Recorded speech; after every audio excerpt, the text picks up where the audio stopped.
Salut, j'espère que vous allez bien. Je vous retrouve pour une nouvelle vidéo. Et dans cette vidéo, on va parler de pain et de brioche avec Thermomix. Car c'est quelque chose de très facile à faire quand on a un robot qui pétrit la pâte pour vous. Et je sais qu'il existe également des robots pour pétrir la pâte, pas besoin de Thermomix. Mais quand on a un Thermomix, il est intéressant de faire du pain et des brioches ou des viennoiseries maison, car ça permet de faire des économies, c'est beaucoup moins cher que de les acheter tout fait. Donc dans cette vidéo, voilà de quoi on va parler. Je vous ai déjà montré sur cette chaîne une recette de pain complet, ainsi qu'une recette, deux recettes même, de brioche que vous pourrez retrouver sur la chaîne très facilement. Je vous mets les liens du coup dans la description sous la vidéo. Vous pouvez également aller les rechercher par vous-même en allant tout simplement sur l'accueil de ma chaîne, la petite loupe comme je vous avais montré dans une autre vidéo, et vous tapez pain ou brioche et vous aurez directement en haut les recettes qui vous intéressent. Donc le pain et les brioches maison avec un robot, que ce soit Thermomix ou autre, c'est avantageux, on a dit, pour question de prix. C'est long à faire dans le sens où il faut laisser la pâte reposer. Et ça va vous prendre au moins 3 heures pour des brioches ou du pain classique. Quand je fais de la brioche, donc la brioche que vous avez vu l'extrait, la vraie brioche rectangulaire, cette recette prend 8 heures, donc toute la journée, car c'est une brioche très moelleuse et classique. Les autres brioches que je fais, ou les recettes que... Voilà, des petites brioches en boule, petites brioches tressées que je fais, parfois tressées, parfois en forme de boule. Et bien ça c'est plus raisonnable, c'est environ 3 heures au total pour la recette, temps de pouce compris bien sûr. J'ai déjà fait pas mal de choses également avec la levure fraîche, par exemple les petites couronnes des rois. Une recette que vous avez également, il me semble, sur la chaîne, si je ne dis pas de bêtises, la couronne des rois. Et dans cette vidéo, j'ai choisi du coup 3 recettes de pain et de brioche. Alors je vous avertis tout de suite, je ne vais pas faire de baguette. Voilà, dans cette recette, je ne fais jamais de baguette, tout simplement parce que c'est du pain qu'on ne mange quasiment jamais avec le chéri. Je faisais avant du pain complet. Pour moi, le chéri en mangeait un peu de temps en temps, seulement le pain complet c'est assez dur à digérer pour mon estomac et j'ai pas mal eu de problèmes d'estomac à cause de ça. Donc j'ai abandonné le pain complet au profit de pain classique que j'achète. Donc des boules, des miches de pain, des boules de pain, etc. que j'achète, que je fais trancher en magasin. Ça me fait directement des petites tranches et j'en ai pour plusieurs mois, étant donné que à cause de mes problèmes d'estomac, je ne peux pas manger trop de pain trop souvent. La mie de pain, c'est pas bon, voilà. Et souvent quand je mange du pain, je le fais bien toaster au grille-pain parce que si comme moi vous avez des problèmes d'estomac, sachez que le pain frais, c'est ce qui est le plus mauvais pour l'estomac, alors que le pain grillé, c'est meilleur. Pourquoi? Me demandez pas. Voilà. Donc en ce qui concerne le pain et les brioches, du coup vous verrez 3 recettes dans cette vidéo, pas de baguette, mais je vous le dis tout de suite, les baguettes faites avec le Thermomix, ça coûte 3 à 4 fois moins cher que de les acheter en magasin. Voilà, c'est beaucoup moins cher. J'ai fait le calcul une fois en prenant la farine, la levure, tout ça en magasin, juste en regardant les prix des moins chers. Et vous avez, disons, 3 baguettes avec une recette Thermomix pour, en plus, 3 fois moins cher qu'une baguette en boulangerie. Donc c'est vraiment très avantageux de faire son pain soi-même. Comme je dis, le plus long, c'est simplement les temps de pouce. Après, il faut savoir aussi qu'il faut pétrir la pâte. Par exemple, la brioche tressée, il faut diviser la pâte en 3 une fois qu'elle a poussé, faire des boudins, les tresser ensemble. Ça, c'est le plus compliqué. C'est pour ça que quand j'ai trop mal dans mes poignets, et ben je le fais pas. Voilà, donc pour ceux qui ne le savent pas, j'ai un kyste dans un poignet, j'ai des problèmes de cervicales qui font que j'ai des douleurs et des raideurs parfois dans les épaules et dans les poignets, dans les mains, dans les doigts. Donc voilà pourquoi des fois je fais la pâte maison, la pâte brisée maison, la pâte à tarte maison et les pains, les brioches, et des fois j'ai pas envie simplement parce que voilà, c'est des périodes des fois où j'ai trop mal pour un rien et je décide de pas le faire. Donc ça, c'est vraiment le choix personnel, hein. Vous faites ou pas, si vous n'avez pas, par exemple, vous pouvez pas le faire maison à cause de problèmes de santé, ne vous prenez pas la tête, hein. C'est pas parce que maison c'est moins cher que forcément c'est obligatoire de le faire maison, hein. C'est vraiment un choix personnel. Mais le pain maison et les brioches maison, c'est vrai que c'est beaucoup moins cher. Et ça vous prendra de votre temps, voilà, de votre temps de présence où il faudra que vous restiez chez vous, parce que pendant que la pâte elle poussera 2 heures, et ben il va falloir que vous soyez là. Certes, vous n'êtes pas obligé de surveiller la pâte, mais voilà, il faut être à la maison, etc. Donc c'est parti pour découvrir, du coup, ces 3 recettes de pain et brioche maison avec Thermomix que je vous propose dans cette vidéo. Pour la première recette, j'ai eu envie de faire des pains pita. C'est une recette que vous avez déjà vue dans la série de vidéos que j'avais fait, La cuisine du monde. Donc j'avais fait les pains pita dans la vidéo sur la Grèce. C'est une recette que j'ai déjà fait au moins 3 fois. Donc maintenant, je vais un peu l'adapter. Parce que la recette fait pour normalement 8 pains pita. Il faut diviser la pâte en 8. Mais à chaque fois, ça fait des pains vraiment petits par rapport à ceux du commerce. Et j'ai eu envie cette fois de tester en faisant que 6. Donc on va voir ce que ça donne en termes de grosseur. Est-ce que c'est mieux ou pas? Très souvent, quand il y a des recettes comme ça, je les fais quelques fois. Et après, quand je trouve que ça va pas, j'adapte par exemple les portions. Donc le seul truc, c'est qu'il faut énormément de farine pour du pain maison. Dans les pains pita, oui, vous n'avez pas rêvé, il y a bien du sucre.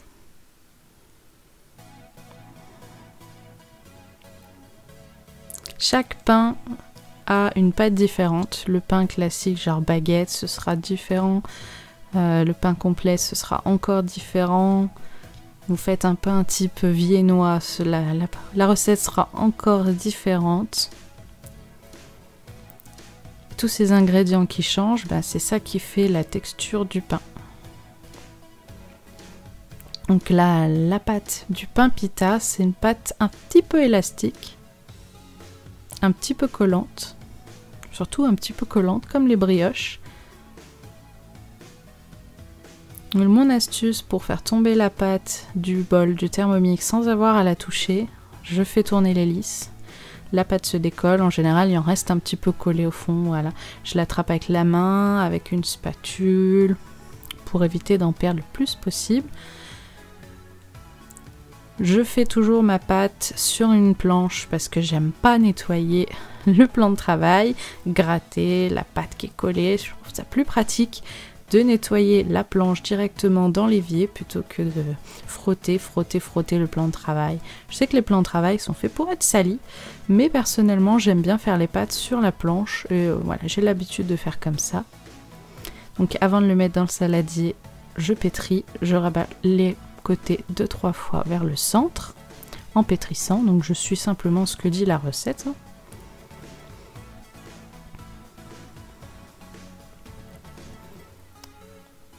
Ensuite, je vais faire une jolie boule et la poser dans le saladier. Et ça sera parti pour les 2 heures de pousse. Voilà. S'il fait un peu trop froid chez vous, vous avez peur que la pâte ne double pas de volume, vous pouvez la mettre au four, par exemple à 30-35 degrés. Ça aidera la pâte à pousser. Faites juste attention au saladier que vous avez choisi pour mettre dans le four, bien entendu. Là, j'ai un saladier en verre, c'est bien, mais si vous avez un saladier en plastique, évitez de le mettre dans le four. Donc maintenant, c'est parti pour former les pains. Et ensuite, avant de mettre au four, il y aura un deuxième temps de cuisson. Quand on fait du pain, des brioches, il y a toujours 2 temps de pouce. Le premier, une fois qu'on a fait la pâte. Le deuxième, une fois qu'on a formé ce qu'on veut faire. N'hésitez pas à aller voir les vidéos que j'ai déjà fait sur la chaîne. Donc, par exemple, le pain, j'avais fait le pain complet. Il y a aussi le pain aux noix que j'avais fait. J'ai oublié de vous... Ça, j'avais oublié, tiens, de vous le dire lors de l'intro. Il y a le pain aux noix aussi que j'avais fait. Il y a 2 brioches et 2 pains finalement que j'avais fait. J'ai complètement oublié le pain aux noix. Bon, c'est le chéri qui m'avait aidé pour le pain aux noix. Donc vous avez 4 vidéos à aller voir sur la chaîne de pain et de brioche. Donc que je ne referai pas dans cette vidéo.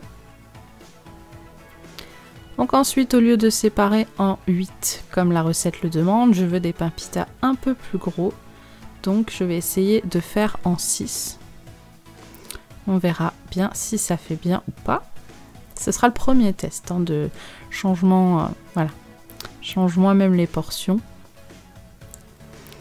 Donc maintenant, des boules. On passe forcément par des boules. Voilà, le plus simple, c'est de frotter entre les mains pour faire une jolie boule. Je mets un peu dans la farine parce que sinon ça colle vachement à mes mains.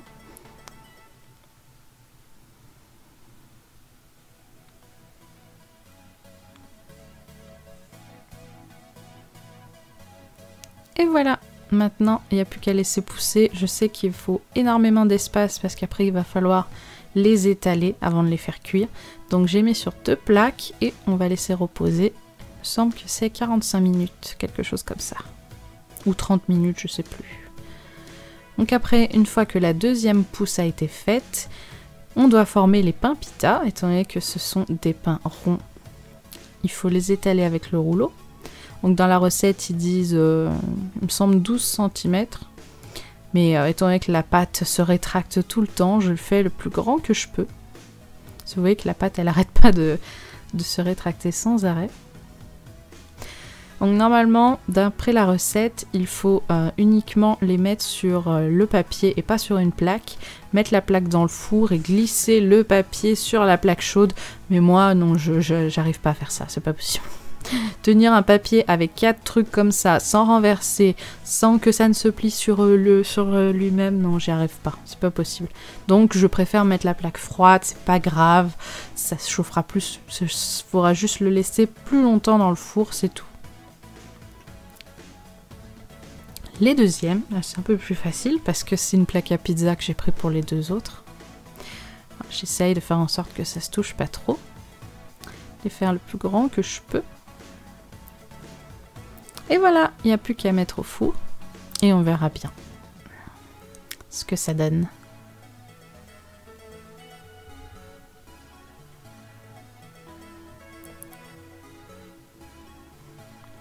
Et voilà, 6 pains pita, finalement ils sont très très beaux. Ils sont vraiment très grands, donc mieux que quand on en fait 8. Si vous avez déjà testé cette recette et que vous trouvez que 8, c'est petit, essayez de diviser la pâte en 6, vous verrez que ça fait des très beaux pains pita. Il n'y a plus qu'à laisser refroidir maintenant avant de garnir et de manger. Donc il faut prévoir de faire la pâte bien 1h30, 2 heures avant le repas, le temps que ça refroidisse. Donc maintenant que c'est froid et que l'heure du repas est arrivée, c'est parti. Donc je découpe le pain pita sur presque la moitié. Et avec, donc une fois le trou fait, voilà, sur pratiquement la moitié du pain, je crée une petite poche à l'intérieur, j'aplatis un peu la mie.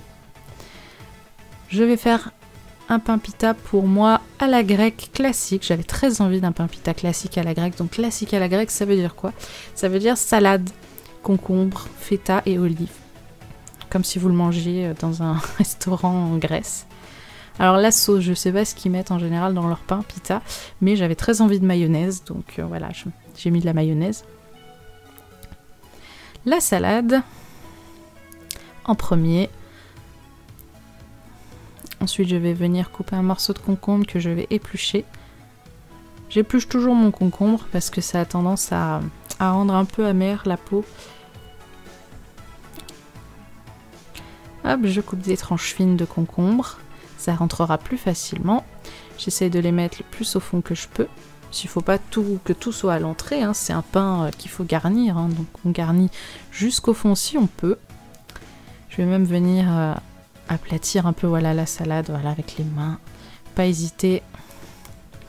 Ensuite, je mets un peu de feta. Ça, c'est vraiment un fromage que j'adore, moi, la feta. J'en ai toujours dans le frigo. Et je garde, une fois que le pot est vide, qu'il n'y a plus de feta, je le garde parce que ce qu'il faut savoir, c'est que dans le pot de feta, là, comme ça, c'est de l'huile de colza dedans.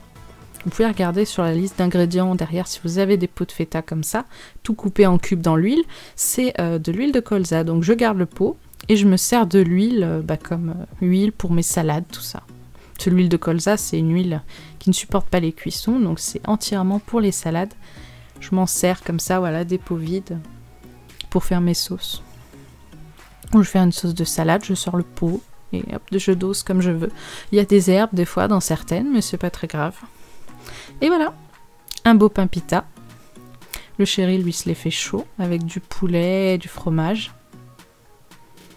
Après, voilà, c'est comme un sandwich, hein. Chacun le garnit comme il veut, mais moi j'avais très envie d'un classique. Puis les pains pita sont vraiment très très très bons. Allez, pour cette deuxième recette, je vous emmène dans un petit déjeuner. J'ai choisi de faire des pains au lait. Non, vous n'avez pas rêvé, c'est bien des pains au lait, mais c'est des bons gros pains au lait. Là, on est loin des petits pains au lait tout rikiki industriels. Mais croyez-moi, un pain au lait pour le petit-déj, ça suffit largement. Donc, qui dit pain au lait dit forcément du lait dans la recette, hein, pour faire chauffer la levure fraîche. Donc ça, c'est un cube de levure fraîche pour ceux qui ne cuisinent pas trop et qui n'ont jamais utilisé ça. Si vous voulez, bien sûr, vous pouvez utiliser de la levure sèche à la place. C'est pas pareil. Il faut juste penser que du coup, là, dans la recette, ils mettent tous les ingrédients et mélangent. Il faut juste penser que la levure sèche, il faut la faire chauffer dans le liquide et la réhydrater avant de l'utiliser. Voilà, c'est tout. Mais la levure fraîche, c'est plus simple. D'ailleurs, là, ils la font chauffer. Dans certaines recettes, ils la font pas chauffer. Vous voyez que dans la première, je sais même plus d'ailleurs dans lesquelles on fait chauffer ou pas. Mais si, la première, ils l'ont fait chauffer aussi. Mais je sais qu'il y a des recettes, ils font pas spécialement chauffer la levure dans le mélange. Donc voilà. Mais la levure sèche, il faut vraiment le faire à chaque fois.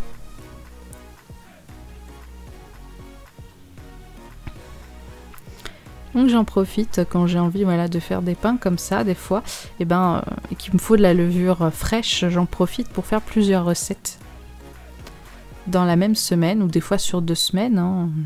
Des fois les cubes de levure vont quand même assez loin en date, pas trop, parce que c'est quand même la levure fraîche.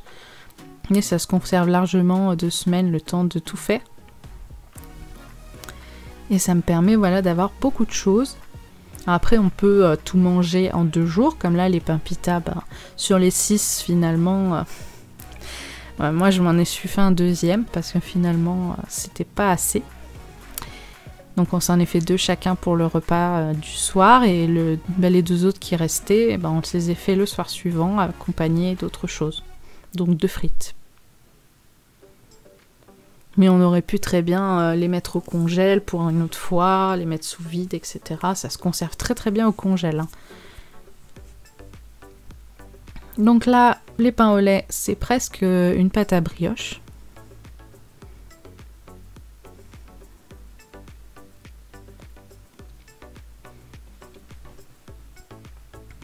Alors très souvent, j'aime bien faire des brioches maison plutôt que du pain.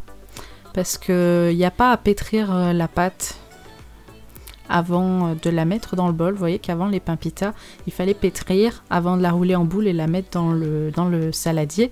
Là, les brioches, le pain au lait, c'est presque comme la brioche, il n'y a pas besoin. On verse directement et on laisse reposer, pareil, 2 heures. Une fois que ça a bien gonflé, pareil que les pains pita, je vais venir prendre ma petite planche. décale juste la caméra parce que pour bien travailler, j'ai besoin d'être en face de la planche. Je vais venir fariner.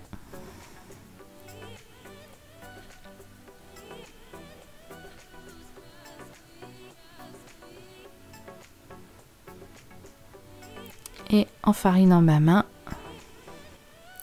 ça va me permettre de détacher la pâte sans qu'elle colle trop à mes doigts.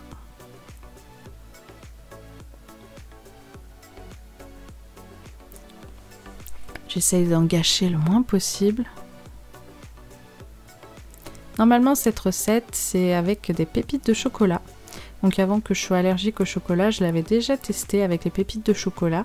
C'est pas très pratique parce que du coup quand je les mets au congèle, ben après forcément quand je les sors et que je les mets au grille-pain après, ben forcément les pépites de chocolat fondent, donc c'est pas vraiment pratique. Donc je l'avais déjà faite sans pépites de chocolat.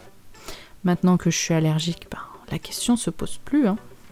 Ce sera forcément sans pépites. Désolée pour la caméra. Donc là, comme les pains pita, je divise. Donc la recette dit en 8, mais quand je vais commencer à former les pains au lait, je vais me rendre compte que c'est vraiment très très grand. Donc finalement, je vais en faire 10. Donc là, c'est pas un pain rond qu'il va falloir faire, mais un pain ovale, hein, parce que pain au lait, c'est pas rond. Voilà, je fais un petit boudin ovale. J'essaie de pétrir la pâte, voilà, un petit peu quand même. Donc je la pétris d'abord en boule pour la pétrir un minimum. Et vous voyez que il y a certains qui sont très gros. Voilà, je vous ellipse un peu. Hein. Finalement, il y en a qui étaient vachement trop gros, donc j'ai coupé des petits bouts avant de les former. Et je vais pouvoir en faire un peu plus. Si bien sûr vous les voulez plus petits, que vous trouvez que c'est vraiment trop gros, vous pouvez les faire encore plus petits, hein, ça fera des tailles comme les pains au lait industriels. Voilà, ce qui est bien, c'est que voilà, il y aura des tailles différentes. C'est un peu ça le fait maison aussi. Voilà, donc comme toutes les pâtes, maintenant on va venir laisser reposer ça sous le torchon.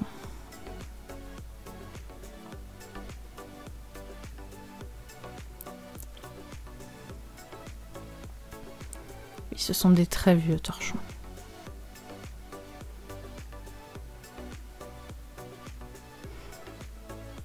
Donc petite pousse cette fois, 45 minutes. Voilà, et maintenant, il n'y a plus qu'à badigeonner. Donc là, ben, c'est des pains au lait, donc on badigeonne avec du lait. Pendant ce temps, le four chauffe.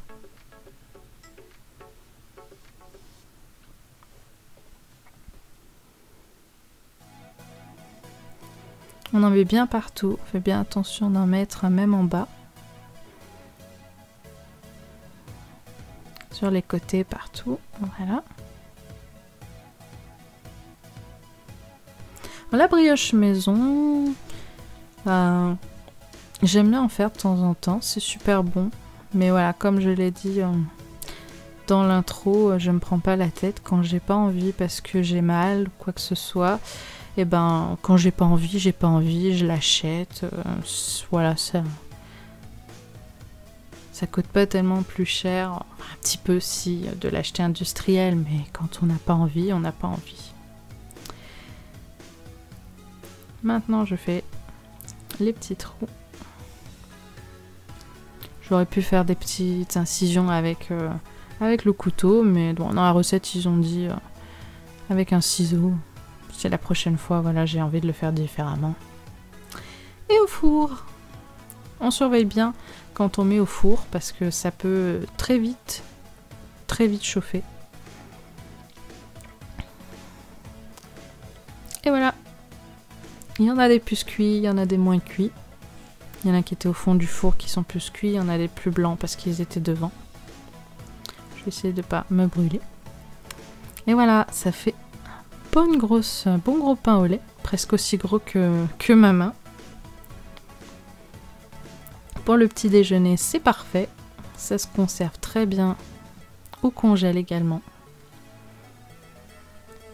C'est des choses, ça, par exemple, que vous pouvez faire pour en meal prep, pour la semaine. Par exemple, si vous n'avez pas le temps de préparer des petits déjeuners, que vous ne savez pas trop quoi faire, faites des pains au lait, faites-en des plus petits. Voilà, vous les mettez au congèle et le matin, vous n'avez plus qu'à les décongeler ou les sortir la veille au soir. Et puis voilà, le matin, ça fait une bonne tartine. Cette recette est vraiment super, ils sont très épais, très moelleux.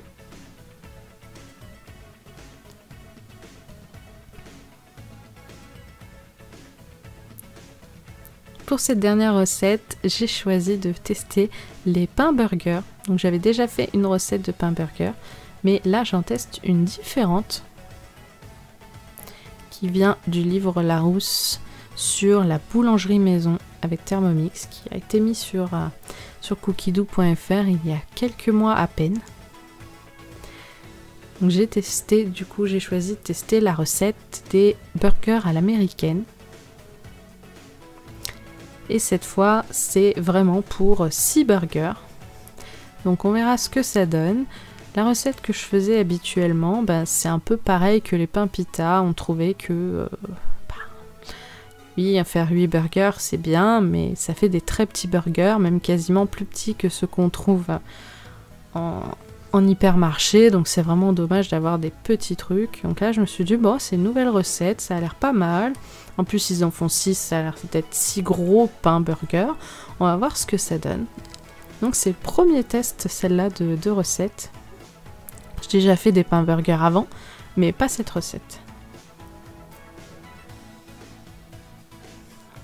Comme toujours, beaucoup de farine. Et vous voyez que là, il ne chauffe pas la levure avant.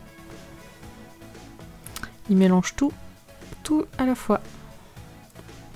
Donc toujours un peu de sucre. Voilà. Toujours un tout petit peu de sucre dans les pains comme ça. Mais voilà, comme je l'ai dit dans l'intro, vous pouvez aussi faire des baguettes, du pain classique, style pain à la cocotte, du pain complet. Il y a vraiment toutes sortes de pains au Thermomix. N'hésitez pas à aller sur la chaîne, j'en ai déjà fait des vidéos sur du pain. J'ai fait, comme je l'ai dit tout à l'heure, le pain aux noix, le pain complet. J'ai déjà testé 2 recettes de brioche également qui sont disponibles sur la chaîne. Je vous mettrai tous les liens dans la description sous la vidéo pour que vous puissiez aller les voir. Voilà, la pâte est prête. Donc comme toujours, dans le saladier en verre, je retourne. Je tourne pour que la pâte tombe. Au début c'est un peu dur de tourner, mais c'est normal, c'est parce qu'il y a la pâte collée. Et voilà. Une fois que j'ai bien raclé le fond avec la spatule pour éviter de gâcher.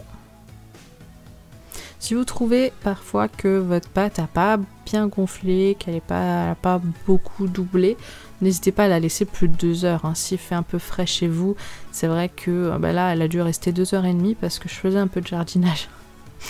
J'avais les mains dans la terre, alors je voulais finir vraiment ce que je faisais avant d'aller faire les pains burgers et me laver les mains. Donc voilà, je l'ai laissé un peu plus et vous voyez qu'elle a bien gonflé. Hein. S'il fait un peu frais chez vous, n'hésitez pas à la laisser un peu plus. Ou comme je l'ai dit, l'astuce du four, c'est pas mal aussi.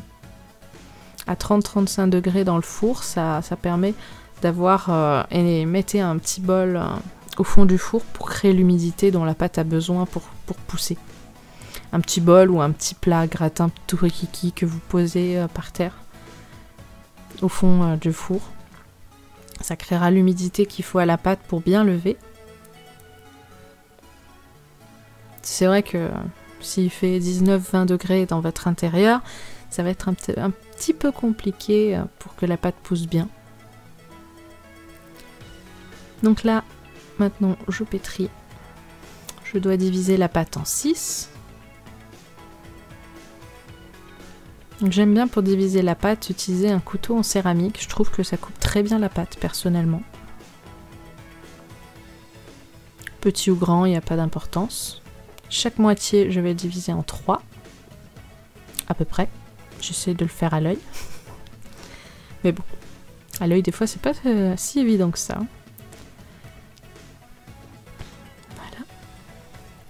Et ensuite, je vais faire des belles boules. Peut-être un peu petite celle-là. Et celle-là peut-être un petit peu énorme. Voilà, j'essaye de faire un peu que ce soit quand même un peu homogène. Hein, il faut... Voilà.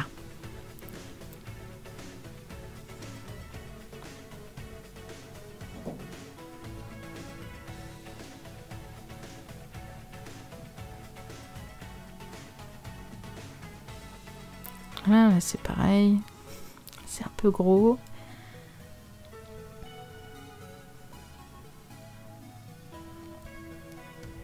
Puis même si après il y en a des plus gros, des plus petits, c'est pas très grave. Faut juste que la différence soit pas si énorme que ça.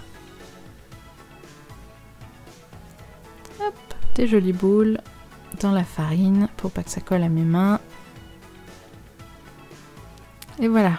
Maintenant, j'ai plus qu'à les mettre sur la plaque du four. Et deuxième temps de repos.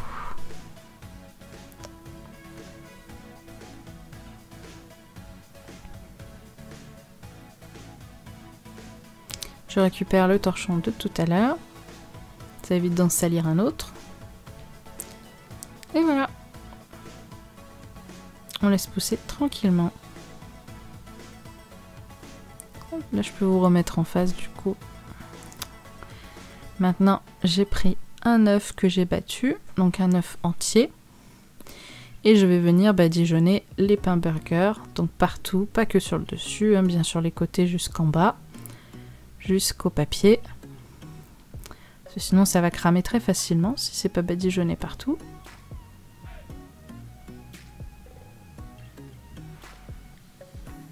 Ils sont vraiment très gros. La deuxième pousse a bien marché.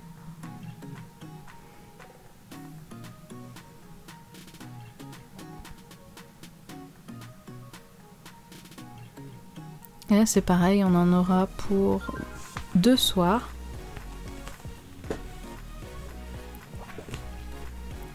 Et du coup, il n'y en aura pas du tout au congèle, mais c'est pas grave. Là c'est pareil, vous pouvez faire ça, vous pouvez en manger une fois et après mettre les autres au congèle, ça se congèle très bien. Faut juste peut-être penser à les couper au milieu avant de les congeler, ce sera peut-être plus facile après. Voilà, je vérifie bien qu'il y en a partout et c'est parti pour le four. Voilà, on surveille bien la cuisson. Et voilà, des beaux pains burgers énormes. Franchement, je les trouve énormes. J'ai préféré cette recette, honnêtement, que celle d'avant que j'avais testée. Donc voilà, si vous voulez tester les pains burgers maison, que vous avez Thermomix, je vous recommande cette recette, donc les burgers à l'américaine. Vous avez de toute façon la recette sous la vidéo. Je vous les montre d'un petit peu plus près, comme ils sont beaux. Comme toujours, hein, ça fait la grosseur de ma main. Ils sont très bien en dessous, ils sont très briochés, très moelleux, très épais. Et c'est nous ce qu'on aime dans les burgers, hein, les burgers un peu briochés, moelleux. J'espère en tout cas que cette vidéo vous a plu. Vous a donné envie, vous aussi, de tester un peu le pain et les brioches maison. Parce qu'en plus de faire des économies, eh ben, c'est très bon. Et pas si compliqué que ça quand on a un robot qui pétrit pour nous. Je vous dis à très bientôt pour une autre vidéo. Je vous attends dans les commentaires. Si cette vidéo vous a plu, n'hésitez pas à mettre un petit j'aime. Ça me montrera que vous avez apprécié cette vidéo. Partagez-la également. Et ben, régalez-vous bien. Dites-moi dans les commentaires également si vous avez déjà testé des recettes comme ça de pain ou de brioche maison, lesquelles aussi. Moi en tout cas, je me suis vraiment régalée à faire tout ça. Et aussi à y manger. Voilà, donc j'ai fait un burger tout simple. Hein. Salut!